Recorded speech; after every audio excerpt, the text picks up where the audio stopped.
for the benefit of introducing or trying to make amendments on the Electoral Act based on our sittings, retreats with the Electoral Commission, stakeholders, and the Senate.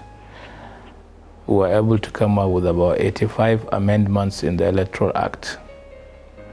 And those amendments are necessary to enhance the position of election or strengthening the position of election management, and also give legal backing to INEC.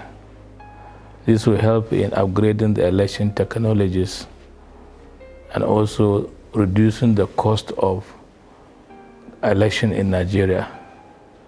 When we're able to do electronic system of voting and reduce the number of political parties, the election cost will drastically go down, and that the taxpayers' money, expenses of using taxpayer money will reduce, so that the government can use those part of the fund being reduced on other services for Nigerians.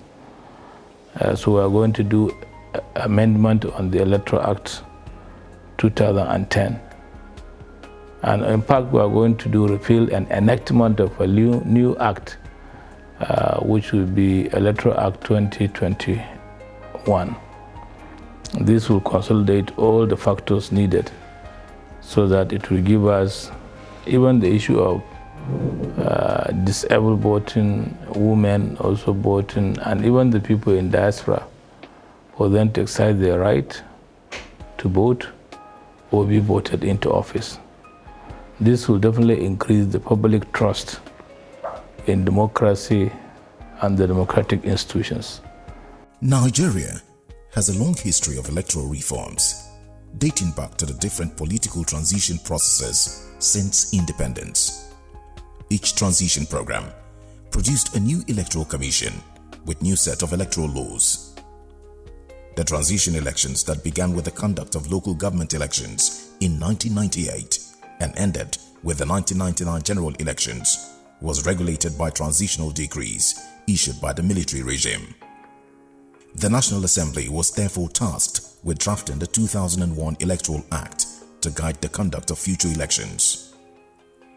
After the 2003 elections, INEC conducted a post-election review exercise which culminated in the drafting and submission of the 2005 Electoral Reform Bill to address the gaps in the previous legislation and the challenges experienced during the 2003 elections.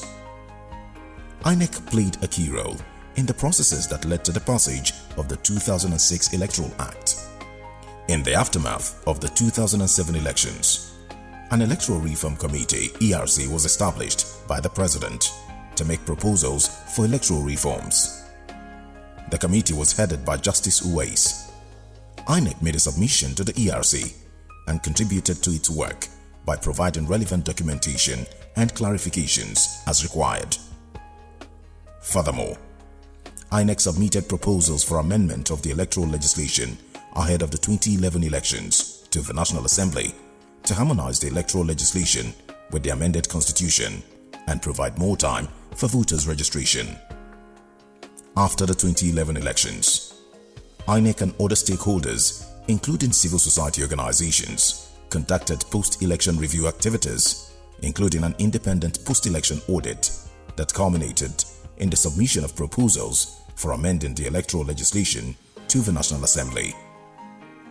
After 20 years of gradual improvement of the electoral process since Nigeria's return to democracy in 1999, observers have documented a number of shortcomings, such as the last-minute postponement of the election and the need for legislation backing election timing, political violence and prosecution of offenders, voter intimidation, operational challenges, and a dramatic decline in voter turnout.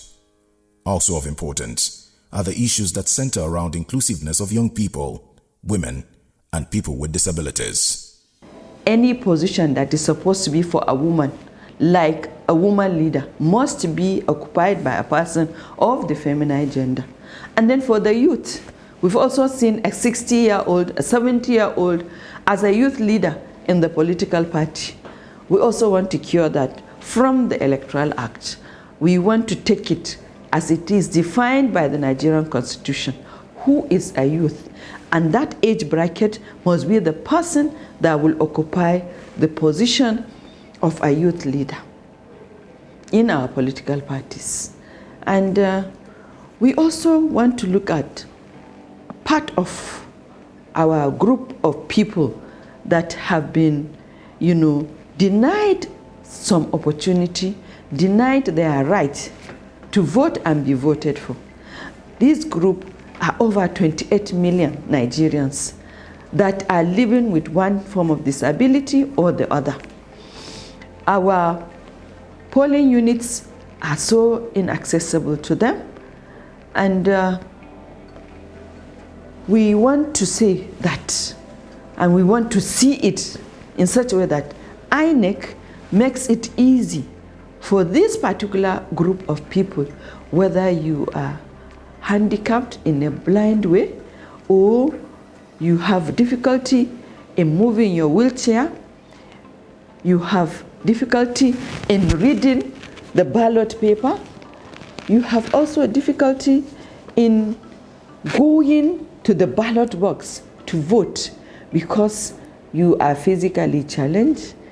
We want to make sure that INEC, is so much concerned, shows so much concern to this particular group of Nigerians that are over 28 million of them are given their right, to vote and be voted for.